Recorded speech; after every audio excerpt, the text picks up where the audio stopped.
ఈ మాటల ద్వారా నువ్వు అనుమతిస్తే తప్ప అనారోగ్యము నిన్ను చంపలేదు. అది ఏ రకమైన అనారోగ్యమైన, మందు దానికి ఉన్నా లేకపోయినా, కొన్ని రకాలైన జబ్బులు ఉన్నాయి. ఇప్పుడు వాడికి మందులు లేవు, వాటిని కూడా జయించగలము. హల్లెలూయా. ఏ అనారోగ్యానికి కూడా ఒక మనిషిని చంపే శక్తి లేదు.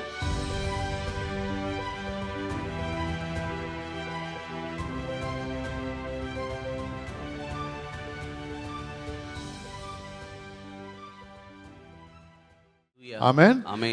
నేను ఇంగ్లీష్లో రాసుకుంది పోయినసారి కూడా మాట్లాడండి. ఏమనండి, this planet is voice activated. ఈ ప్రపంచమంతా స్వరము ద్వారా క్రియారూపకం దాల్చబడుతున్నది. Voice activated. ఎందుకు? దేవుడు పలికే వరకు ఏమీ జరగలేదు. ఈ యొక్క ప్లానెట్ అంటే ఈ యొక్క గ్రహము పని చేయాలంటే, ఏదైనా జరగాలంటే మాట విడుదల చేయబడితేనే జరగగలదు. అర్థమైన రామని చెప్పాలి. Amen. You activate possibilities in this kingdom by speaking faith-filled words. విశ్వాసంతో నింపబడిన మాటల ద్వారా ఈ యొక్క రాజ్యములో సాధ్యమైన విషయాలు మీరు పలకగలరు. హల్లెలూయా. విశ్వాసముతో నింపబడిన మాటలు విడుదల చేయడం ద్వారా ఏం జరుగుతుందండి? ఈ ప్రపంచంలో సాధ్యమైన విషయాలు జరిపించగలము. చూసారా? చూడండి, ఇక్కడ సంఖ్యాకాండం 20 అధ్యాయంలో చూసినట్టయితే మోషేని దేవుడు ఆ బండతో మాట్లాడమన్నాడు. ఎందుకు? నీరు కావాలి. వారు జనసమూహం అంతటికీ, అంతేకాకుండా పశువులకి, వీరన్నిటికీ నీరు కావాలి. కాబట్టి దేవుడు ఏమన్నాడు? ఆ బండతో బండతోనా? చూసారా? వాక్యము గమనించినట్టయితే అనేక సార్లు మనం ఏం చూడగలమంటే, ప్రాణము లేనిది అనుకున్న దానితో కూడా మాట్లాడమంటున్నాడు దేవుడు. ఎందుకు? అవి మనం దేవుని మాట అవి వినగలవు. హల్లెలూయా. కాబట్టి అక్కడ మోషే వెళ్ళి ఆ రాతిని ఆ కర్రతో కొట్టాడు, కానీ దేవుడు కర్రతో కొట్టమనలేదు, నోటి మాట విడుదల చేయమన్నాడు. అది జరిగినప్పుడు నీరు ప్రవహించడం మనం చూస్తున్నాం. యేసు ప్రభు సంగతి చూసినట్టయితే మార్కు సువార్త 11వ అధ్యాయం 13, 14 చూద్దాం ఒకసారి.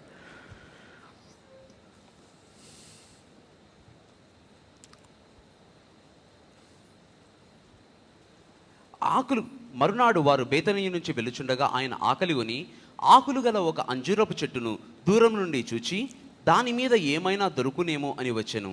దాని యొద్దకు వచ్చి చూడగా ఆకులు తప్ప మరి ఏమీ కనపడలేదు. ఏలయనగా అది అంజూరపు పండ్ల కాలం కాదు. అందుకాయన, ఇక మీదట ఎన్నటికి నీ పండ్లు ఎవరునూ తినకుందుదురు గాక అని చెప్పెను. చూసారా? యేసు ప్రభు ఈ చెట్టు దగ్గరకు వచ్చాడు, అంజూరపు చెట్టు దగ్గరకు. ఎందుకు? అంజూరపు పండు తినాలని. వచ్చినప్పుడు ఏమీ లేదు కాబట్టి దేవుడు ఏం చేస్తాడు? యేసు ప్రభు ఏం చేస్తున్నాడు? మాటలు మాట్లాడుతున్నాడు. ఎవరితో మాట్లాడుతుండే? చెట్టుతో మాట్లాడుతున్నాడు. చెట్టు కూడా వినగలదు. హల్లెలూయా. హల్లెలూయా. మీ కారు వినగలదు. ఆమేన్. మీ కారు మీ మాట వినగలదు. ఆమేన్. అర్థమైంది? ఒకసారి మేము ఒక పల్లెటూరుకి వెళ్తున్నాం, అది దేవుని సేవ చేయడానికి. రాత్రిపూట మరి ఆ రోడ్ అంతా మంచి మరి గతుకులు, తర్వాత పేవ్డ్ రోడ్ కాదు, బ్లాక్ టాప్ రోడ్ కాదు, అంతా గతుకులు అన్న రోడ్డు. బాగా వర్షం పడతా ఉంది, మసక ఉంది. అయితే ఆ రోజు వాన వచ్చినందుకు, వాన గురించి ఆ కార్లో కార్బొరేటర్ అని ఉంటుంది, దాంట్లోకి తడి వచ్చి ఆగిపోతూ ఉంది. ఆగినప్పుడల్లా దిగి తుడిచి ఎండబెట్టడం చాలా కష్టం, వాన పడుతుంది కాబట్టి. ఆరే వరకు ఆగలేము. తర్వాత కొద్దిగా స్టార్ట్ అయ్యేది, కొద్దిగా ముందుకెళ్ళి ఆగేది. ఆగుతాం, టైం అయిపోతుంది. ఏం చేయాలి? 3 సార్లు అయిపోయింది, అలా 3-4 సార్లు అయింది. ఏం చేయాలో అర్థం కాలే. అప్పుడు మేము అనుకున్నాం, సరే అని చెప్పి నేను అన్నాను, బానెట్ వేసేయని మూసేసి మాట్లాడండి కార్తో, నీవు ఇక ఆగవు. ఇప్పుడు నువ్వు స్టార్ట్ అవుతే మేము మీటింగ్కి వెళ్తాము, మీటింగ్ ముగించుకుంటాం, అంతవరకు మాకు ఏమాత్రం నువ్వు ఆపలేవు అని చెప్పి ఆజ్ఞాపించి కూర్చొని స్టార్ట్ అయ్యి మీటింగ్ వరకు వెళ్ళాము. హల్లెలూయా. చూసారా? అది కూడా వినగలదు. ఆమేన్. ఆమేన్. అది వాక్యం చూసి మనం నేర్చుకోవాల్సింది ఇక్కడ ఏంటంటే, దానికి ఏమి వినపడుతుంది? దానికి చెవులు ఉన్నాయా, వాటితో మాట్లాడుతున్నాం అనుకో. కాదు. యేసు ప్రభు చెట్టుతో మాట్లాడాడు. హలో, యేసు ప్రభు ఇక్కడ చెట్టుతో మాట్లాడి దీవించటం లేదు, చెట్టుని శపిస్తున్నాడు. కాబట్టి ఏం గమనిస్తున్నాం? మాటల ద్వారా శపించవచ్చు, మాటల ద్వారా మనము దీవించవచ్చు. మాటలకి ఎంత శక్తి చూడండి. ఆ మాటలు మాట్లాడినప్పుడు ఆ చెట్టు ఏమైందండి? ఎండిపోయింది. 20వ వచనం చూడండి ఒకసారి.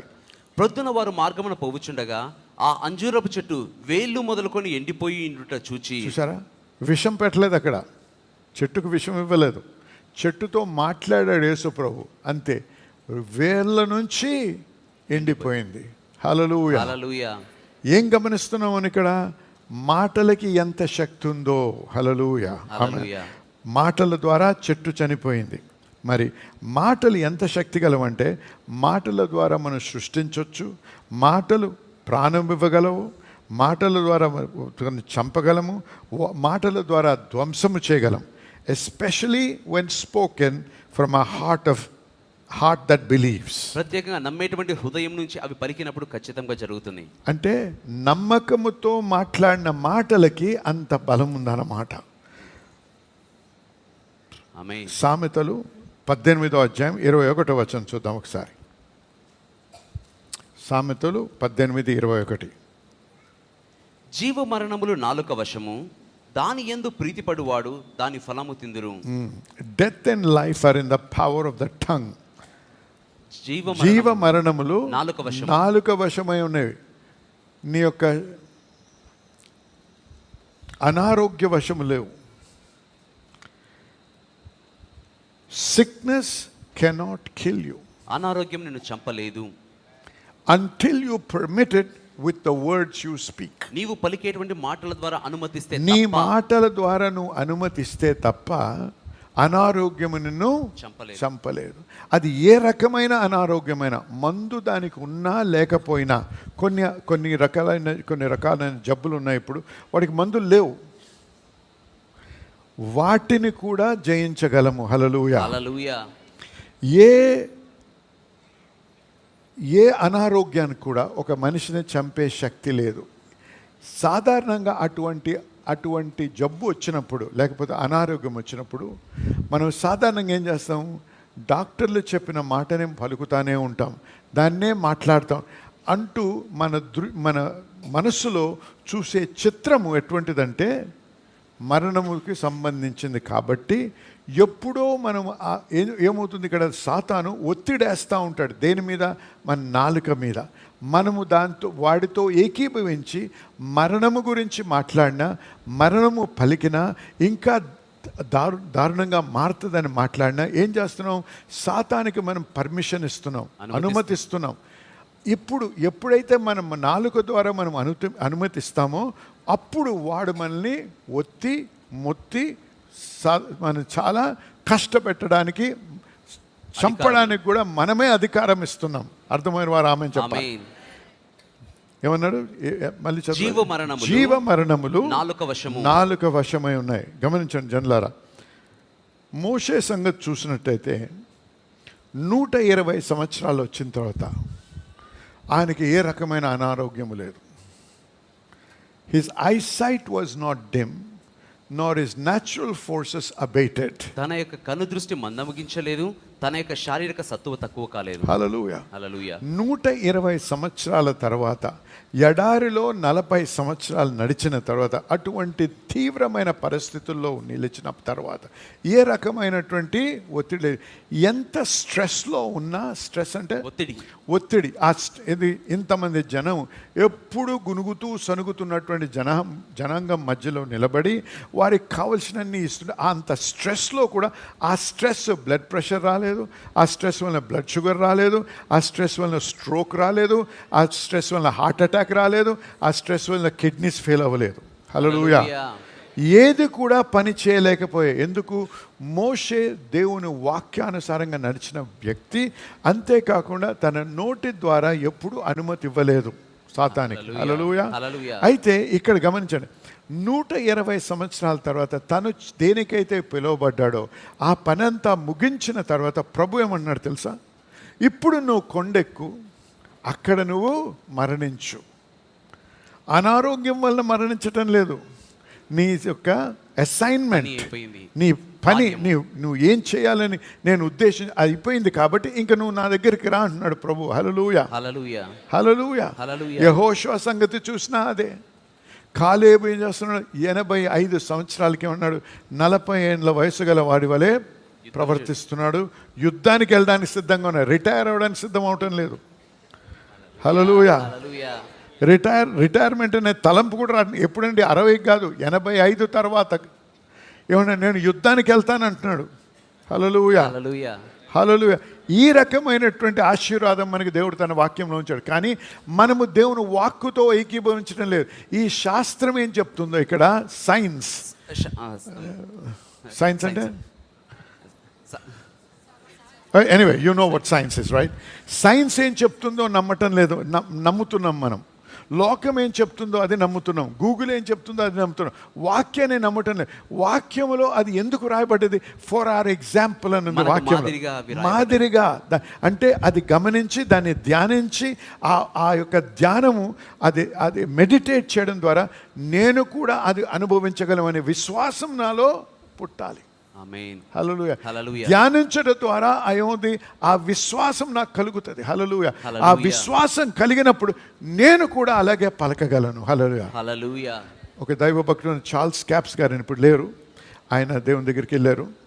ఆయన చాలా గొప్పగా వాడబడ్డాడు, ఈ విశ్వాస వాక్యం బోధిస్తున్నాడు.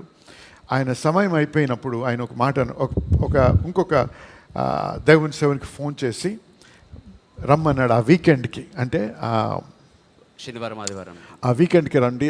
ఎందుకు అంటే నా టైం అయిపోయింది, నేను వెళ్ళాలి, ఈ ఆదివారం పొద్దున్న నేను వెళ్ళిపోతాను అన్నాడంటే. అదేంటండి అంటే అయిపోయింది, నాకు టైం అయిపోయింది, దేవుడు నన్ను రమ్మంటున్నాడు, నేను వెళ్ళాలి. ఏమైనా అనారోగ్యం ఉందంటే ఏమీ లేదు.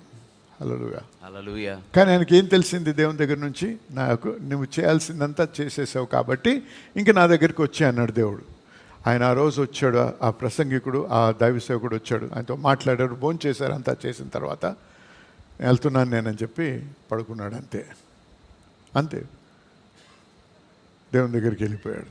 హల్లెలూయా. ఇంకో భక్తుడు ఉన్నాడు, ఆయన పేరు ఈడబ్ల్యూ కెనియన్. వీళ్ళంతా మన సమయం వాళ్ళ గురించి బైబిల్లో వ్యక్తుల గురించి కాదు నేను మాట్లాడేది, మన టైంలో ఉన్నటువంటి వారి గురించి మాట్లాడేది. ఈడబ్ల్యూ కెనియన్ గారు, ఆయన కూడా ఇలాగే దేవుని వాక్యం బోధించి మంచి సంఘాన్ని కట్టి మరి విశ్వాస మాటలు బోధించే వ్యక్తి ఆయన. అయితే ఆయన ఒకరోజు తన భార్యకి బిడ్డకి అందుకు చెప్పాడు, ఈరోజు ప్రొద్దున నేను వెళ్ళాలి, నాకు మంచి బ్రేక్ఫాస్ట్ ఫిక్స్ చేయండి అన్నాడు. ఆయనకి ఇష్టమైనటువంటి బ్రేక్ఫాస్ట్ భోంచేసిన తర్వాత నేను అప్పుడు దేవుని దగ్గరికి వెళ్తానన్నానంట. భోంచేసి అంతా భోంచేసుకొని ఈజీ చైర్ అంటారు చూసారా, అటువంటి ఈజీ చైర్లో కూర్చొని కళ్ళు మూసుకొని వెళ్ళిపోయాడంట. హల్లెలూయా, హల్లెలూయా. ఇవి కట్టుకథలు కావండి, ఇది వారి జీవితంలో జరిగింది మన జీవితంలో కూడా జరుగుతాయి. హల్లెలూయా. నమ్మిన వానికి సమస్తము సాధ్యమే. ఏ డాక్టర్ నీ శరీరంలో జబ్బుందో చెప్పగలడు, కానీ స్వస్థపరిచే శక్తి డాక్టర్కి లేదు. ఆమేన్. దేవుడు స్వస్థపరిచే దేవుడు. హల్లెలూయా, హల్లెలూయా. మనిషికి అసాధ్యమైంది కూడా దేవుడు సాధ్యపరచగలడు. కానీ దేవుడితో మనం ఏకీభవించడం నేర్చుకోవాలి. ఎలాగే ఏకీభవించాలి? నమ్మాలి, పలకాలి. నమ్మాలి, పలకాలి. హల్లెలూయా. హల్లెలూయా. దేవునికి స్తోత్రం, దేవునికి మహిమ కలుగును గాక. ఆమేన్. మరి ఇంతవరకు విన్నటువంటి వాక్యంని బట్టి మీరు ఎంతగానో దీవించి ఆశీర్వదించబడ్డారని నమ్ముతున్నా. మరి మన దేవుడి యొక్క వాక్యం చూసినట్లయితే దేవునికి అసాధ్యమైనది ఏదీ లేదు. మనము అనేక కష్టాలు, లేకపోతే అనారోగ్యాలు, లేకపోతే అనేక అవకతవకలు ఎదుర్కొంటా ఉంటాం.